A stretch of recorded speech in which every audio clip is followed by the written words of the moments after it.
Par exemple, supposition. Entrons dans mes suppositions.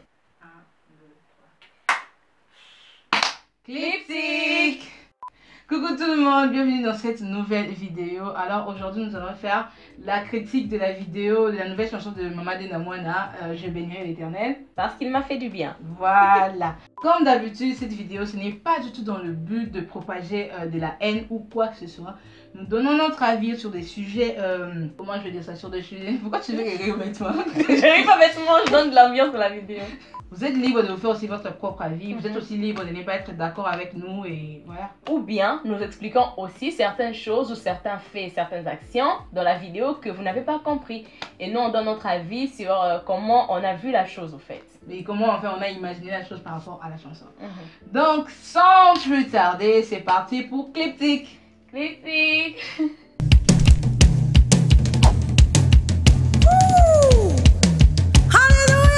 Bon, déjà, la première des choses qu'on voit à la vidéo, c'est que moi d'abord j'ai aimé, déjà on va commencer, c'est la fille afro. La chose vraiment qui m'a fait aimer la fille afro, c'est parce que je me suis représentée en elle. Pourquoi? Parce qu'elle avait une caméra à la main. Donc j'avais vraiment aimé, et sur les clips en fait, il y a vraiment pas trop de choses à redire. C'est propre, c'est beau, les cadrages étaient magnifiques, les transitions, tu vois, les mouvements de la caméra, c'était beau. Donc c'est un peu ça. À moi, au contraire, j'avais plutôt pensé que la fille des Afro Girls, c'était la sœur d'Enamouana en fait. Je savais pas du tout quand j'ai regardé après, quand on a filmé son visage de près, que j'ai vu que c'était une autre fille. Et c'était cool, on montre une fille qui traîne avec des amis, avec une caméra, ils sont en train de se filmer.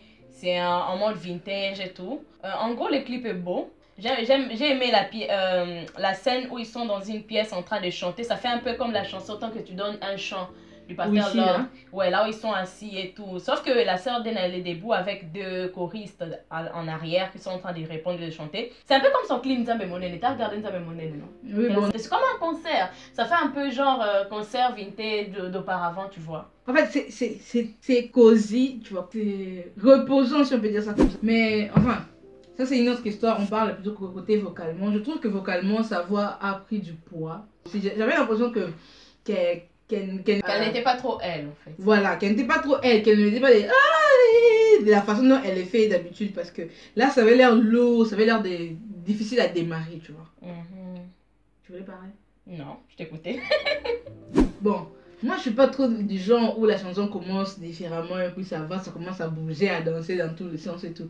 Moi j'aime bien quand une chanson commence d'une certaine manière, finisse de la même manière, tu vois. Genre, à la fin c'est pas mauvais, c'est bien, mais bon, je trouve que ça lève un truc.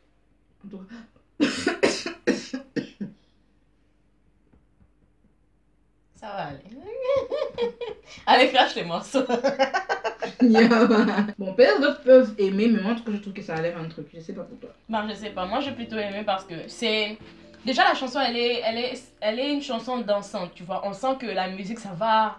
Il y a le guitariste qui est chaud, il y a le bassiste ainsi que le drummer qui donc ils sont chauds quoi. On sent que la chanson a basculé. C'est une chanson plutôt festive, une chanson dansante. Et voilà pourquoi la partie de la fin était bien. La partie du début aussi, mais c'est vrai que moi aussi en regardant la vidéo, j'ai du mal à les coller ensemble. Où il y avait des amis en train de se filmer, tu vois. C'était un moment, comme elle avait dit plutôt, relaxant, reposant, relaxant, tu vois, tu chill avec tes amis et tout.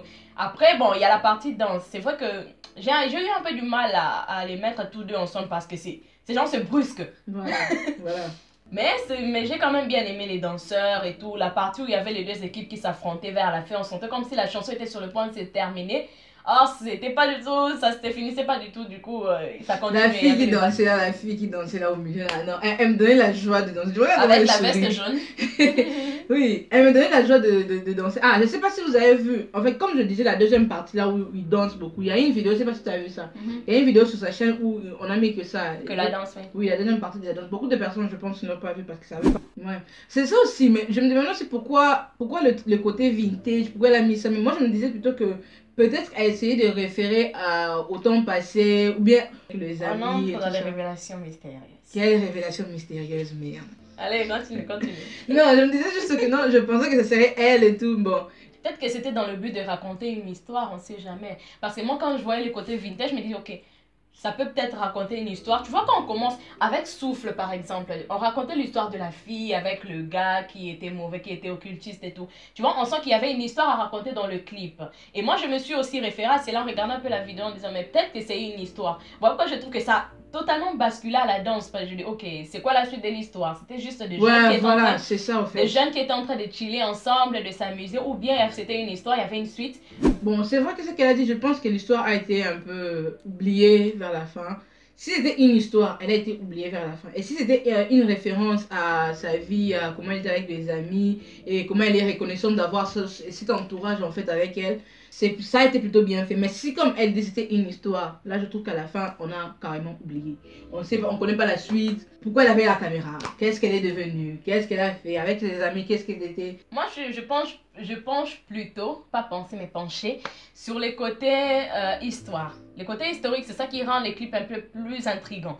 Tu vois, tu peux écouter une chanson et tout. Le but d'un clip, c'est quoi? C'est aussi un peu de divertir, c'est aussi un peu de raconter ce qui se passe dans la chanson. Quand on écoute une chanson, par exemple, on entend les paroles, mais lorsqu'on regarde un clip et que ça reflète l'image de la chanson, en fait, tu vois, ah ok, elle a dit ici ceci à cause de cela. Et c'est ça que nous, on aime retrouver dans les clips de la chanson. Quand j'ai déjà écouté cette chanson, elle a chanté ça une fois en concert en Côte d'Ivoire, je crois, et j'avais bien aimé cela. Du coup, le clip, ça vient pourquoi? Pour appuyer un peu l'idée de la chanson. Et lorsqu'il y a une histoire, comme dans Souffle, pourquoi les gens ont aimé Souffle? Tu vois, c'était parce qu'il y avait une histoire qui était racontée dedans. Regarde, on voit une fille qui était dans la salle de classe, après elle sort, elle sèche les cours, le monsieur le regarde d'un air triste et regrettable, tu vois.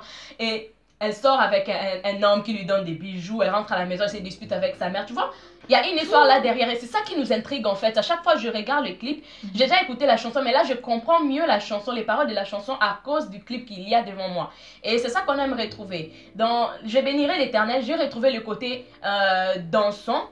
Tu vois, parce que la chanson est mouvementée, tu vois, parce qu'il m'a fait du bien, je danse, je loue l'Éternel. Nous, surtout Congolais, les Africains, c'est quand on loue l'Éternel, c'est louange, c'est danser. Je sais qu'il y a beaucoup plus dans la louange, mais nous, souvent, on qualifie ça avec la danse. Et qu'on n'a pas bien Bon, fait en ça. même temps, la chanson, ça ne raconte pas vraiment grand-chose non plus, hein. Mais c'est plus dans la joie, dans tout ça. Dans Souffle, c'était comme si il y avait un besoin, tu vois. Mais on peut trouver une histoire à raconter là-dedans. Par exemple, Ok. supposition. Entrant dans mes suppositions. La fille qui avait commencé avec sa caméra au début, tu vois, ça pourrait être comme tu l'avais supposé au début, peut-être un rêve et tout. Ça pourrait être le rêve d'une fille qui rêve de devenir un jour réalisatrice. Et elle passe par beaucoup d'étapes, beaucoup de difficultés et tout. Et ensuite, elle finit par signer avec une maison, en fait, qui le sponsorise et tout, qui l'aide, une maison de production qui le sponsorise, l'aide à réaliser ses rêves et tout. Et par après, elle bénit l'Éternel et à la fin, on la retrouve, la fille est en train de danser. Là, c'est une histoire. Parce que c'est une chanson d'action de grâce, mais on peut aussi fonder une certaine histoire là-dedans. Bon, il y a aussi une chose. Attends, pardon, je t'ai coupé, chérie. Mais je trouve que peut-être aussi qu'ils ont laissé ça comme ça pour que chacun puisse imaginer sa bénédiction en fait. Par exemple, on a montré une fille, bien sûr, on a montré avec sa caméra en train de filmer ses amis, tu vois. Moi, c'est ça que je fais souvent. Quand on sort, quand on a besoin des photos, regardez pour moi une photo. Quand on a besoin des vidéos, regardez pour moi une vidéo, tu vois. Genre, on te laisse imaginer par exemple, elle a envie de chanter quoi, j'ai béni l'Éternel. Donc, on voit bien que dans sa vie, sûrement elle a été prospère, sûrement elle a réalisé son rêve, machin. Sûrement, on a aussi laissé la place à l'imagination d'une personne. Tu vois, dans les films, le réalisateur ou bien l'auteur ou l'auteur ne continue pas en fait son histoire et te laisse place à l'imagination. Par exemple, quand on voit les films, par exemple, des Terminator, tu vois, à la fin, le robot a été mort, non? Et puis à la fin, on voit quoi? Sa main qui bouge. Voilà, tu vois. Et donc, c'est à toi d'imaginer, est-ce qu'il va revenir pour encore attaquer? Mais dans ce cas-ci, c'est une bonne idée s'il y avait des clips chrétiens comme ça où il y a des suites par exemple, où il y a... Ah, il y a Saint-Marie, il me semble, qui faisait ça parfois avec ses chansons. Tu vois, elle mettait un peu du film et puis dans le clip prochain, on voit, parce que comme si ça continue un peu. je me suis projetée à la place de la fille et tu vois, quand je me suis mis et j'imaginais ma propre fin, tu vois, par exemple. J'imaginais comment moi je vais bénir l'Éternel par rapport à ce qu'il a fait. Et ça, je trouve que c'est plutôt pas mal en fait. Je change d'avis. Je trouve que c'est plutôt pas mal. Si on regarde ça dans l'angle que c'est 2020, parce que 2020 n'est pas encore terminé, du coup, c'est à nous de terminer l'histoire de 2020. Ouais. Voilà, bénissons l'Éternel pour l'année 2020 qui a été vraiment pas facile. Mais nous voilà en décembre. Ouais, nous bénissons l'Éternel. En gros, la chanson est une belle chanson. Moi, j'aimais ça avec ou sans les clips. C'est une chanson que j'aimais beaucoup. Que j'aime beaucoup. Donc voilà, c'était les critiques de Je bénirai l'Éternel de la sœur de Namwana. J'espère que vous avez aimé. Si c'est le cas, n'hésitez pas à lâcher un pouce bleu. Myrna, arrête de m'imiter et de vous abonner si ce n'est pas encore fait. Quant à nous, on vous dit à la prochaine pour un nouveau clip. Bye. Bye.